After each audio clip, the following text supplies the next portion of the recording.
Assalamualaikum warahmatullahi wabarakatuh, teman-teman. Jadi tadi malam saya banyak dikontak oleh media, beberapa minta live ya.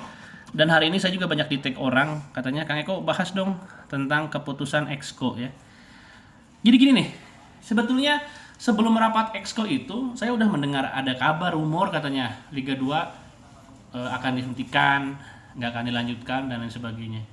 Waktu itu saya mikir gini, itu mungkin gumok deh non, gimmick, gosip, kalau nggak mainin isu aja, masa iya kayak gitu.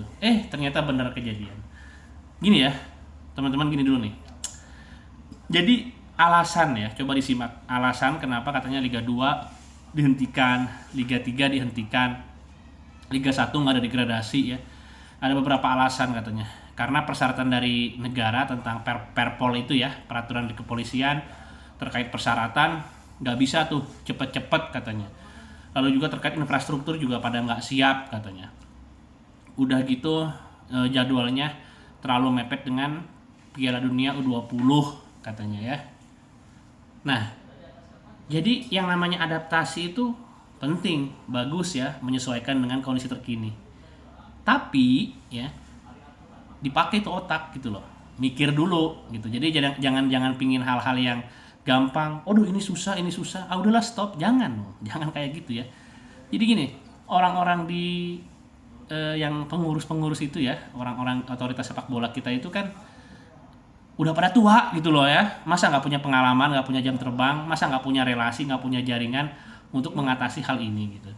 Kita jujur aja nih, sebetulnya kan terkait masalah duit kan, Liga itu masalah duit loh. Gini, jadi klub-klub Liga 2 nggak punya uang ya, mereka itu pinginnya Liga 2 itu diselenggarakan dengan sistem bubble sebetulnya. Kalau sistem bubble siapa yang nanggung? Yang nanggung pusat, PT LIB. Kayaknya PT LIB juga nggak ada duit dan nggak mau nyari gitu loh, nggak mau usahain, pinginnya gampang, ya udah di stop gitu ya. Teman-teman, kalau Liga 2, Liga 3 di stop, itu pertaruhannya terlalu besar. Kita ngomongin masalah nafkah dulu aja ya. Nafkah nih. Liga 2 itu ada sekitar berapa ya? 28 tim. Hitungan saya berarti ada lebih dari 700 pemain ya. Mereka nggak punya kepastian tentang nafkah nanti ya. 700 pemain. Terus Liga 3. Liga 3 itu ada 64 tim skala nasional. Itu berarti lebih dari 1000 pemain ya. Itu baru dari sisi dampak ekonomi akan terganggu. Kita ngomongin juga tentang prestasi, orang-orang yang latihan segala macam selama ini ngapain gitu ya. Nah, alasannya kan katanya menghadapi Piala Dunia nih, mepet. Gini, untuk membentuk suatu timnas yang tangguh ya, itu secara teori itu kan ada dua hal yang harus dilakukan. Yang pertama adalah pembinaan, dan yang kedua adalah berasal dari kompetisi yang baik, yang berkualitas. Nah, ini pembinaan aja masih nggak jelas kan ya, Buktinya apa? Buktinya kan karena pembinaan ini jangka panjang, nggak tahu akan menuai hasil kapan, makanya naturalisasi gede-gedean ya PSSI. Berarti pembinaan gagal, mandek, macet. Udah gitu kompetisi malah seperti ini ya. Liga 1 itu, teman-teman, Liga 1 itu secara kualitas saja, saya nggak ngomongin di Asia loh, di Asia Tenggara nih ya, di Asia Tenggara itu dia masih jauh ya, di bawah Vietnam loh, di bawah Vietnam, Thailand yang mungkin lebih bagus dari Timor Leste, Kamboja, Laos. Masa kayak gitu mau dibanggain gitu ya. Jadi sudah mah levelnya saja di Asia Tenggara nggak paling tinggi ya, nggak papan atas, ini malah dibuat nggak kompetitif ya. Kompetisi akan kehilangan rohnya jika tanpa degradasi dan promosi, akan kehilangan sisi sportivitas juga. Belum ntar rentan masuk jual beli pertandingan. Udah kacau ini ya, kacau ya.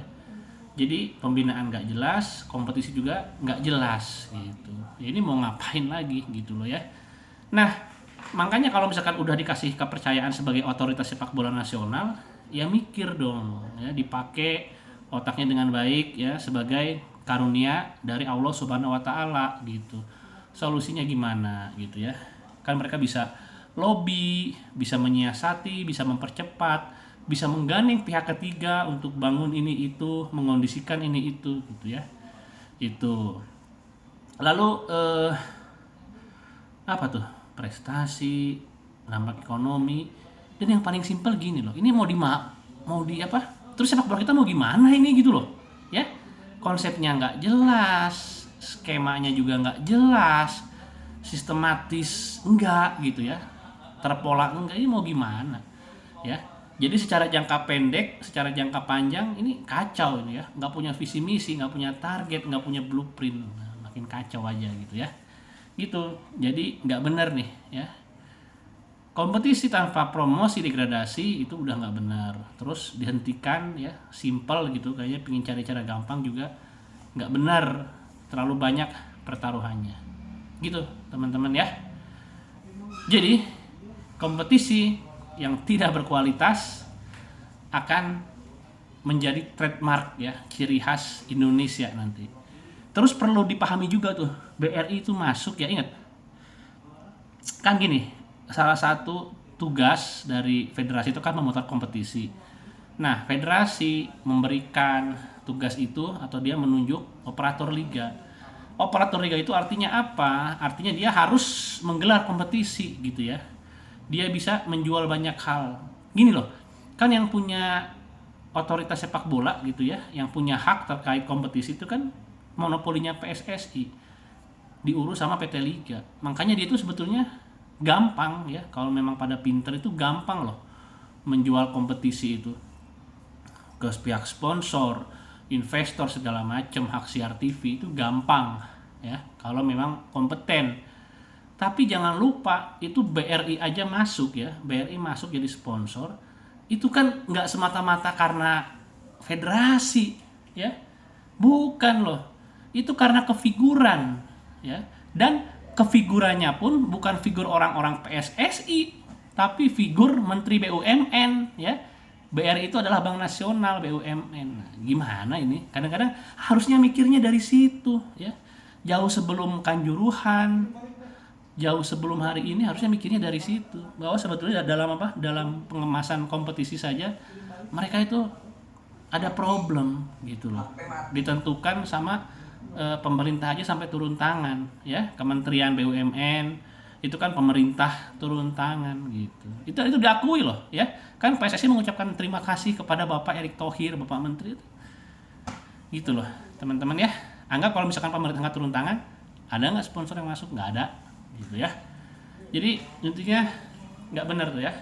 Rapat Exco yang kemarin itu pertaruhannya terlalu banyak. Oke, assalamualaikum warahmatullahi wabarakatuh.